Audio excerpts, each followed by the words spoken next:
Let's bring in our colleague Stephen Conroy. 4 days out, how's it all looking? Well, clearly the polls are showing that Bill Shorten is still narrowly ahead. The campaign has shown that Scott Morrison is a formidable campaigner, much to the surprise of many. And I have to say myself, I thought that he wouldn't have a stronger campaign. But when you're sort of coming from behind and you're the underdog, you can just toss the usual script out. And he's proving to be a formidable campaigner. Bill Shorten has hit his straps. He's absolutely relaxed and comfortable on the campaign trail, as we saw in 2016. And this is going down to the wire. So Labor are still narrow favourites to form government, but it is certainly tighter than most of the expectations and the polling showed over the last 12 months.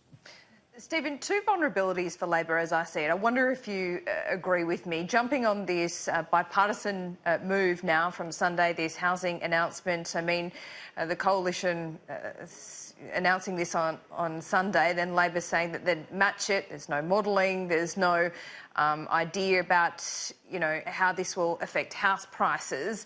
And even though it's quite modest, I mean, is there plans under Labor to expand it? The other thing is the writing to the Fair Work Commission about increasing wages. I mean, strong language, great. Passionate, great. It's the equivalent of yelling at the TV, isn't it? Well, look, on the Liberals' plan, I could not imagine Labor would think about expanding it if it was elected. It's committed to implement it. I think there's plenty of analysis still to be done on it, and I think that analysis, that modelling may prove ultimately that it can have a very minor impact for first home buyers. So whether or not it's the best policy that's been put forward by the coalition, probably not, but a modest improvement for first homeowners worth a try. In terms of the Fair Work Commission, the Fair Work Commission have proven itself over the last 3 or 4 years to be in the trickle-down faction of economics. They have been happy to help screw wages down and they have made new interpretations. They've cut penalty rates.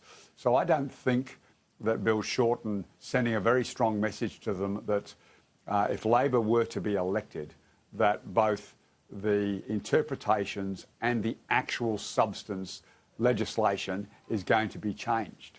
And I think the Australian public will welcome that.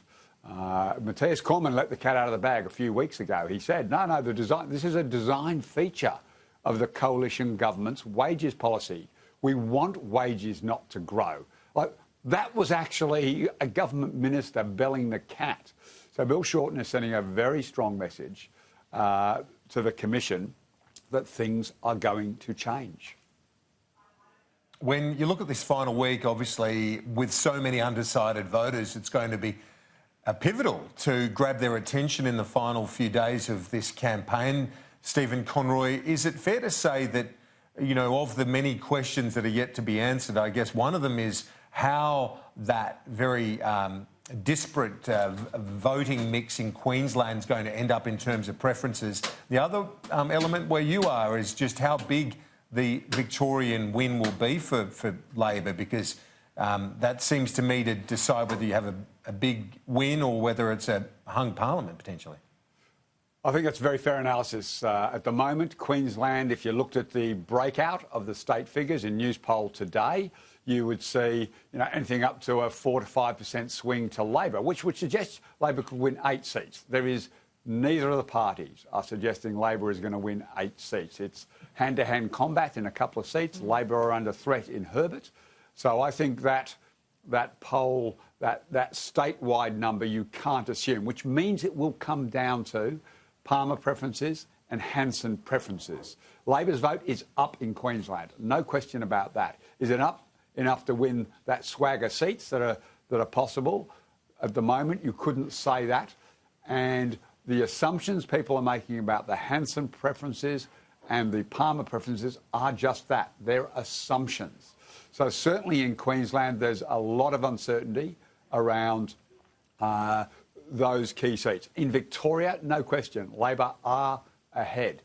the Turnbull factor, the dumping of Turnbull, the anger, the fury even that existed back in November, December for the state election has absolutely dissipated. I mean, Scott Morrison gets a big tick for political nous by holding off this election as long as he could to allow the Victorian situation to stabilise a bit. They're still losing seats in Victoria. The real question is, can Labor win the 4 to 5 seats it needs to get a solid win, or is, as the Liberals keep claiming, that they're holding it to only a 2-seat loss and therefore they're still in the hunt? Those are the issues to keep your eye on over the next few days. Interesting to see where Bill Shorten has gone most over this campaign. Reid is the number one. That would be your best chance in New South Wales, you'd have to say. But interesting that he hasn't gone to Lindsay all that much. I don't know if at all, actually. I'm told he's pretty unpopular there. Also interesting that he's been to Solomon 3 times. Is Luke Gosling in trouble? Well, I think the Northern Territory government's inherited a complete fiscal debacle from Adam Giles's government. I mean, that was one of the worst governments in the history of the Federation in terms of its economic management, its stability. And the Northern Territory Chief Minister has really been struggling to get the economy back on its feet. So they've had to make some tough decisions. And clearly, both sides think that even though it's a 6% margin, the Northern Territory is a hotspot because of the economic uncertainty around what, the now Labor Chief Minister and government had to inherit. So Solomon is definitely one to keep an eye on. But equally, and this is where I'm surprised to see that everyone keeps writing off Cowper. The news poll today gave Cowper back to Rob Oakeshott. There's stories about Farrer being in real trouble. So there are hotspots for the coalition as well, behind the enemy lines, so to speak. I mean, Labor aren't active in those ones, but if the coalition was to lose 1 or 2 of those, it blows their strategy apart. So this is a fascinating election as it stands at the moment. Yeah, it sure is. Cowper, Farrer, and then there's that other one that we've mentioned a few times around the Manly region of Sydney, Stephen, which is getting a bit of coverage too with the former PM. That's right. Well, that's right. I mean, you've got Warringah. Can the Libs win Wentworth back? If they're very confident about that, but they're very pessimistic about Warringah. I'm not sure if that's because the majority of the Liberal Party want Tony Abbott to lose or not. But then you've got Flinders, where you keep hearing stories of trouble there. You saw the poll yesterday. I tend to agree. I think Josh, if you were to walk around Kooyong today, Josh Frydenberg's face is on every street corner. He has smothered the electorate of Kooyong. I mean smothered in a way that's almost embarrassing. And then Higgins is clearly under pressure as well. So the Libs have 3 or 4 traditional, safe Liberal seats, as well as those safe National Party seats, where they have got serious skirmishes behind their lines where they're not used to campaigning either. Interesting, just on Warringah and Tony Abbott. John Howard was campaigning with Tony Abbott there yesterday, and he can deliver a line, he can deliver a message that's not a 3-word slogan. And he was talking about Bill Shorten and his hit, essentially, on aspirational voters, to call them the top end of town. He described as being an insult. He's right, isn't he? How is Bill Shorten going to I mean, $150,000 a year if you're a small business person, is that really the top end of town? And how is Bill Shorten going to transition? Will he do it in these last couple of weeks, or will he wait to the other side? I think what you need to do is read the analysis that was done by the ANU released today about the impact of Labor's tax changes. And what it clearly shows, this is a university, not Labor or a Labor think tank. It's a university that has modelled all of the changes, and it says these changes are progressive and impact almost, not exclusively, but almost overwhelmingly in the top 20%. And I think that is absolutely as it should be. Labor, so the top 20% is the top end of town? Well, the bottom 80% probably think that the top 20 are doing pretty well.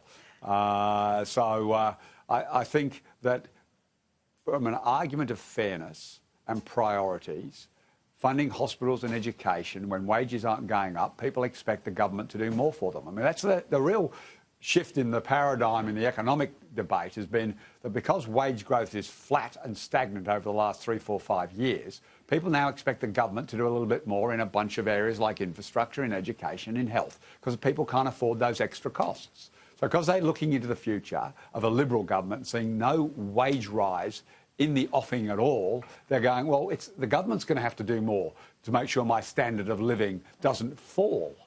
And so that's why I don't think John Howard's line resonates in the way it did previously. I think the lived experience has changed the perspective of the vast majority of Australians around tax versus services. I've got about 100 more questions on that last answer, Stephen Conroy, but we will have to leave it there. Thanks so much for your time. We'll see you soon. Talk to you soon.